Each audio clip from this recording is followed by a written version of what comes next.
can be inspired to really go for it. And I've been over the last few years to occasional game at Palace where someone has been sent off on the opposition, and you think, oh well, we won't say we're gonna walk it, but you think, oh well, this is good, and they've come back and won the game, the 10-player team. I can't say that's happened often, but I have seen that kind of result. So yeah, to answer your question, I don't think it should detract from the victory. It may have become 3-0 instead of 1 or 2-0, but I think a team is still a pretty good team because in any full 11 aside, 11 people in the team, if one or two are just completely off their game, it's almost like you're playing 9 or 10 players anyway. True. So that's a bit of a feature. But no, I don't think that should detract. And the bottom line is, so what if it does? You know, they had a player sent off for a good reason. So it's only right, if you like, that the other side should benefit. True, very true. Yeah. Oh, well, well answered. Yeah. So Ivan Toney is being linked. Is that one of the Saudi clubs, Al Tihar or something? But it's been linked to Manchester United. So transfer window January is what people are saying. Rumors. Yeah. All right. Yeah.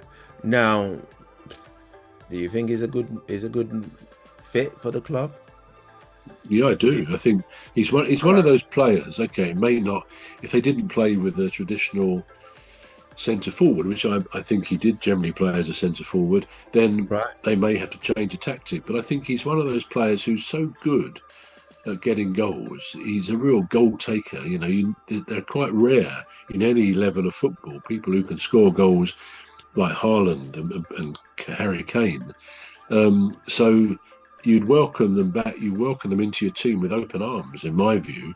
If Palace said they were up for getting him, well, yeah, I think we've got a very good striker in Mateta, and he is very good. I'd like to think, though, we could accommodate someone like Tony as well, two playing together, because he's one of those few players who will score a set number of goals for a club in the season. So if Man U, I hadn't heard that he might be going there, but if they get that chance, I think they should bite the arms off of the club sending him or lending him, you know. Okay. Well, we'll see if that comes to any fruition. Yeah. Right. Okay. So last week I think we were kind of speculating, but the rumor was already out there that Sean Dyche was going to be taking over at Nottingham Forest. And I think that's actually he has, it's been confirmed. Yeah. Now, what do we make of him now at Nottingham Forest? Yeah, that's a good question. Now, I've always liked Sean Dyche when he was at Burnley, and of course they were relegated. But generally, he's one of those managers who's quite good at keeping clubs up in the division. And I think, apart from last season when he went down with Burnley, I think he's done that. I think his style as a manager is, so we say, a bit negative, and he's quite defensive.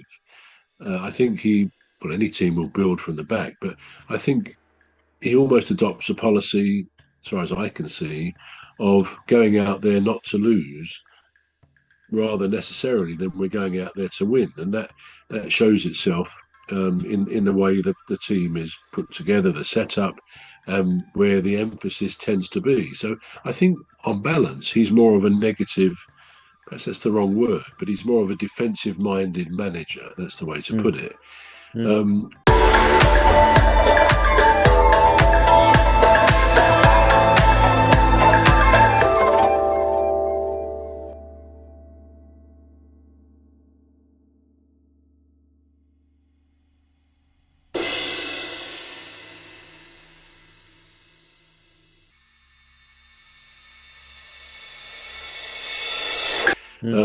Which will be fine for some clubs. I mean, it was fine for Palace a few years ago when we had Roy Hodgson, who I think was of the same ilk, the same go out there and mustn't lose. And he achieved some success with that.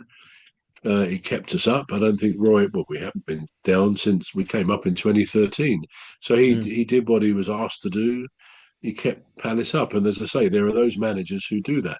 Whether the style of football is quite what the crowd always want to see or appreciate is another matter, because it does show itself when you don't see an attacking minded team and attacking minded players, which is a big part of the enjoyment of a football match. So it doesn't always work. Now, in the case of Forest, of course, they I mean, the speed with which they got rid of Postecoglou is incredible, really. I mean, it was about 36 days he was there. Didn't really get a chance to put his feet under the desk, I wouldn't have thought. Now, my comment on that would be, surely the owner knew what, or hoped he knew what he was getting in Postecoglou, who had a poor season last season, except for the fact he did win a trophy for Tottenham, which they'd not done for some years, and a European trophy at that, which has propelled them into the Champions League this season.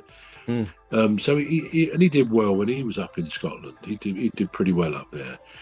So I guess the Greek owner was so keen to get rid of Nuno, who I think probably wanted to go, and maybe with one or two press conferences he engineered his own sacking, because I think after last season, when the owner came on and remonstrated with him on the pitch, that was probably the beginning of the end of that relationship. So the owner then got rid of him. Now, it seemed pretty quick that they appointed Ange Postecoglou. We'll never know how well he might have done if he'd stayed there. Clearly, he wasn't having the best of starts. But again, it depends on an owner's philosophy. Do I say, if they don't win one out of their first 2 or 3 games, they're out? I don't think you can operate like that, but it seems to be like that.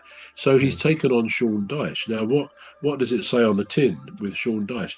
I think it's what I've said. He'll play a defensive game. You go back to last season under Nuno there, the Forest were a revelation, a bit like Sunderland are this year.